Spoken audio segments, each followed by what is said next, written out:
Audio Jungle.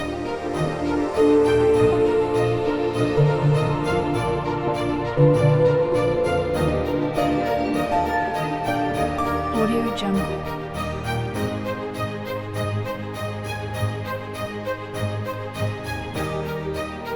Audio Jungle.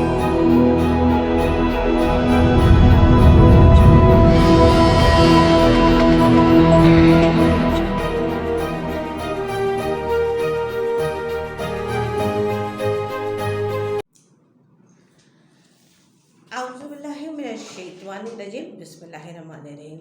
मुझे कहते हैं Tasawwur Malik, owner of TM Travel and Tours. एक बार फिर एक नई अपडेट के साथ आपके सामने हाजिर हूँ।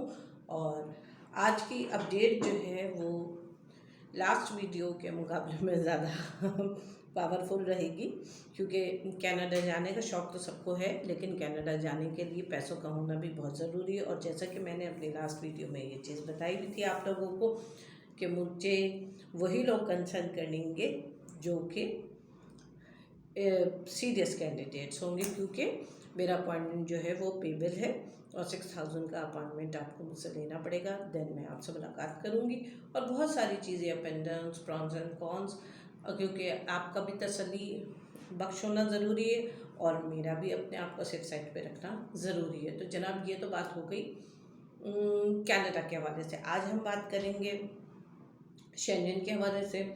आज हम बात करेंगे उन कुछ कहना चाहिए ऐसा किस्म की र्यूमर्स की और ऐसी किस्म की चीज़ों के बारे में जो कि खुले हुए नहीं हैं, लेकिन लोगों ने पोस्टर्स लगाए हुए हैं, जो कि देखा जाए तो कानूनी तौर पर गलत बात है।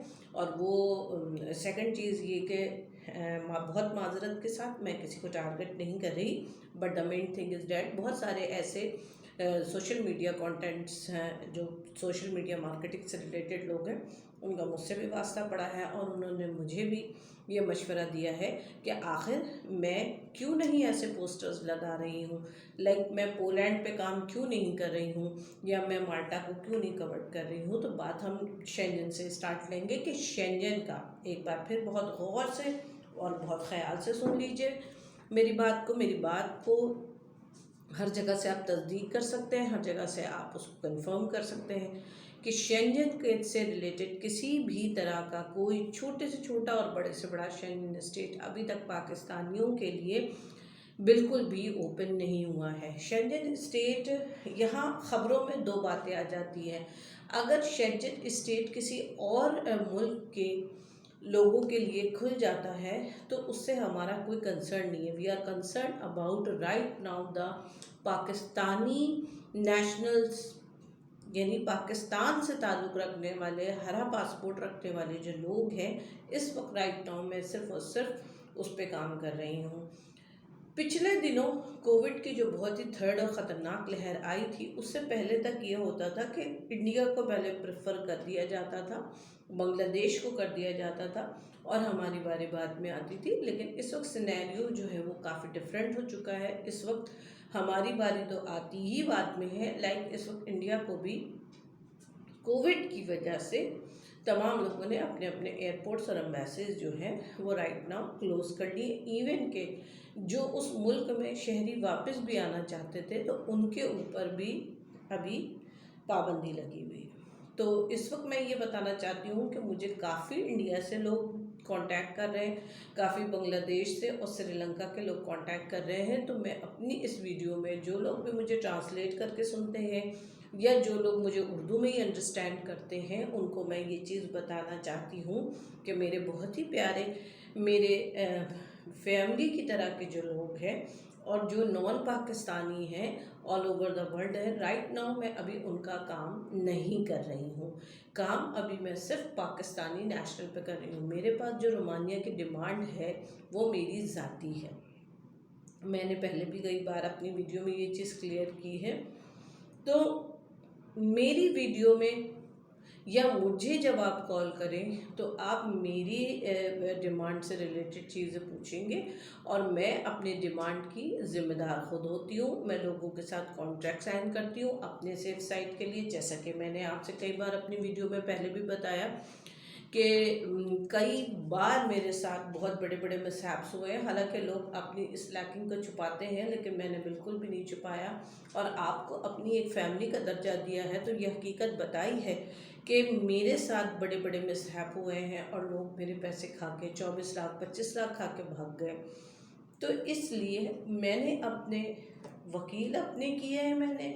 अब मैं किसी के साथ थर्ड पार्टी बन के काम नहीं करती और मैं जो हूँ कॉन्ट्रैक्ट साइन करती हूँ अपने और अपने क्लाइंट के माबैन, और उससे जो अमाउंट लेती हूँ उसको आगे उसका 4 महीने 3 महीने 5 महीने आगे का चेक दे के उसको भी सिक्योर रखती हूँ कि खुदा न खास्ता कोविड की कोई सीरियस संगीनी आ जाती है और पाकिस्तान जो है वो ग्रे लिस्ट में चला जाता है या पाकिस्तान को बैन कर दिया जाता है वक्ती तौर पे, तो मेरे क्लाइंट क्या पैसा वहाँ बाउंड ना हो और उसको पहली फुर्सत में मिल जाए।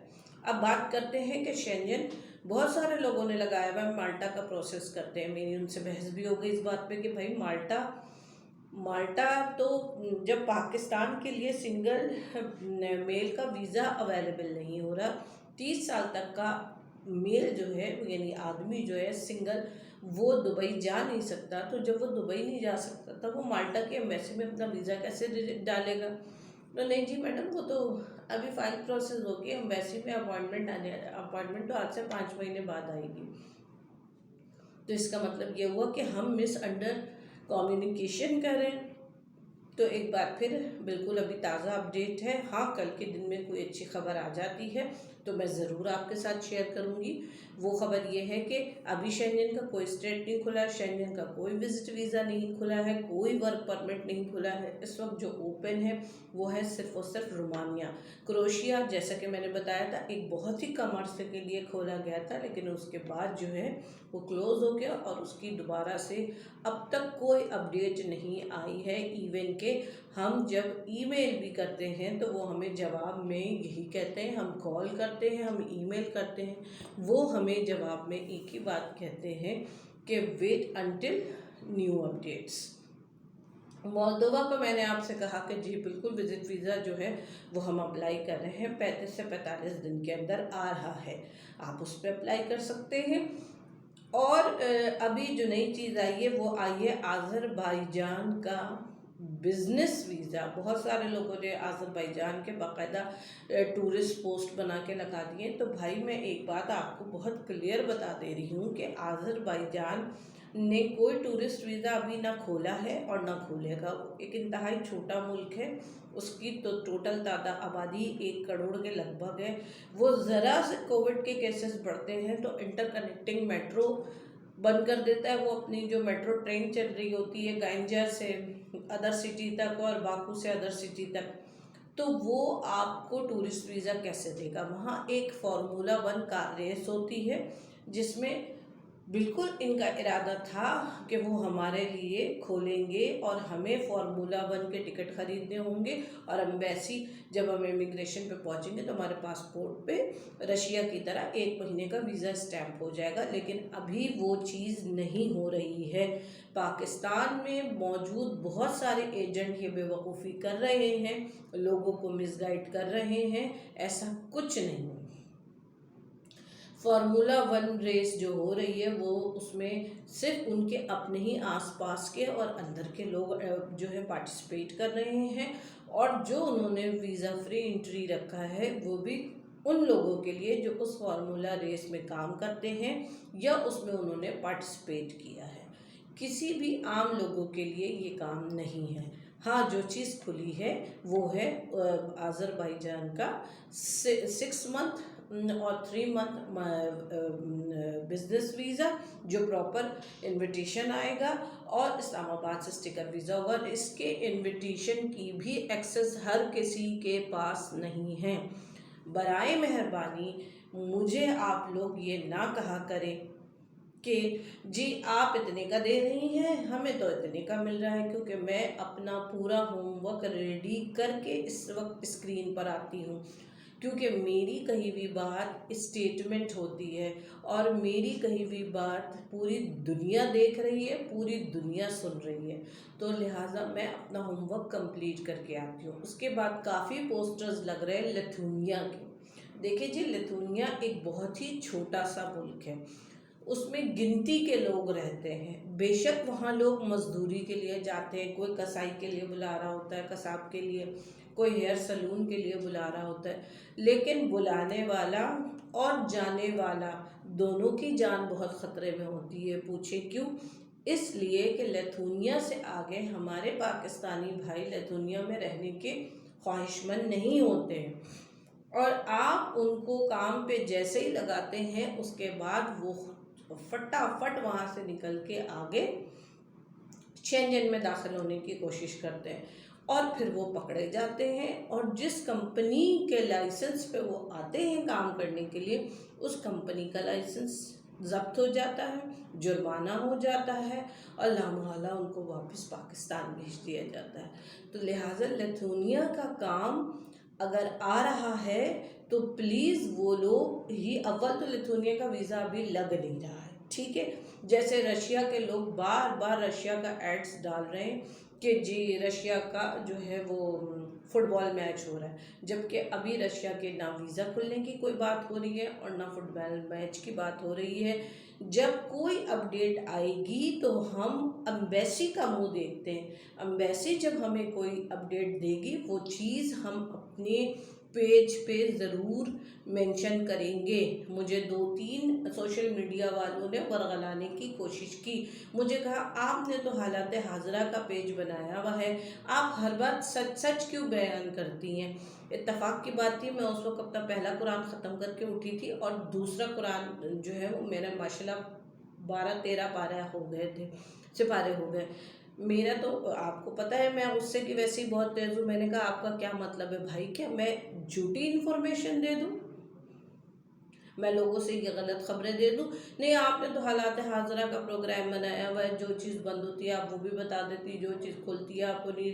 मैंने कहा भाई ना मुझे किसी की रेटिंग चाहिए, ना मुझे सब्सक्राइबर चाहिए, मेरा राज़िक खुदा है, जिसको मुझ पे यकीन होगा वो मेरे साथ आएगा, बात करेगा, काम करेगा। लेकिन महज मैं लोगों का दिल जीतने के लिए झूठी खबरें लगा दूं। आजकल आप में से जो भी व्यूवर्स मुझे देख रहे हैं, माशाल्लाह सबके हाथों में मोबाइल है, आईफोन भी है, एंड्रॉयड भी है, सबके घरों में इंटरनेट है। अगर मैं आपसे कह दूं कि जी अमेरिका का वीज़ा खुला है, तो क्या आपकी आंखों पे पट्टी बंधी है, कानों में रुइया ठूसी हुई है कि आप 2 मिनट में जाके पता नहीं कर सकते? तो बहरहाल मैं उन तमाम अपने बहुत ही मुअज़्ज़ज़ किस्म के एजेंट हजरात से हाथ जोड़ के ये गुजारिश करती हूँ कि ये बड़ा ही रमज़ान का बाबरकत और प्यारा महीना है, और सिर्फ रमज़ान ही क्यों, पूरे साल भी कोशिश कीजिए सच पर मबनी बात करें। राज़िक़ खुदा है, इसका मतलब फिर हमें अपने खुदा पर यकीन नहीं है, हम अपने अल्लाह पर यकीन नहीं रखते, तभी तो हम झूठी खबरें देने के लिए कहते हैं। मुझे अभी इस दरमियान आप यकीन करें, आप लोग मेरी तबीयत और फितरत से वाकिफ़ है कि मैं तो बिपरी हुई रहती हूँ, गुस्से वाली औरत हूँ मैं। तो मुझे बार बार कह रहे हैं कि आप अपने जो है ना वो पेज का स्टाइल बदलिए।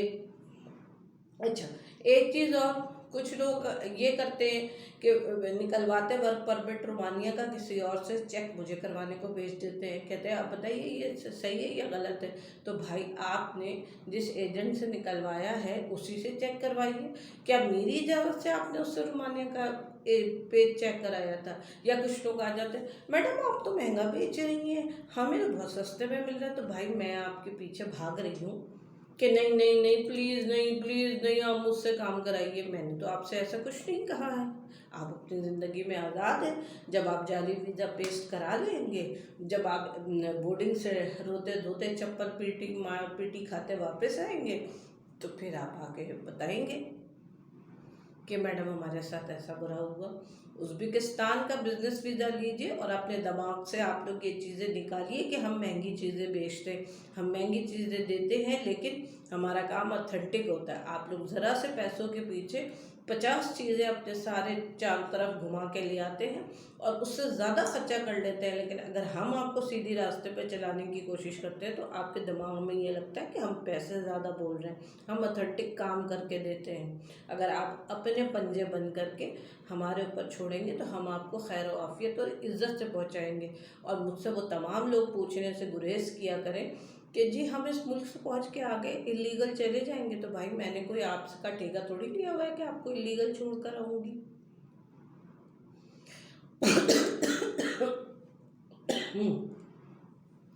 तो कहने का मतलब है इस वक्त हमारे पास आज की तारीख तक शेंजन के खुलने की कोई उम्मीद नहीं है और ना कोई अपडेट है, ठीक है।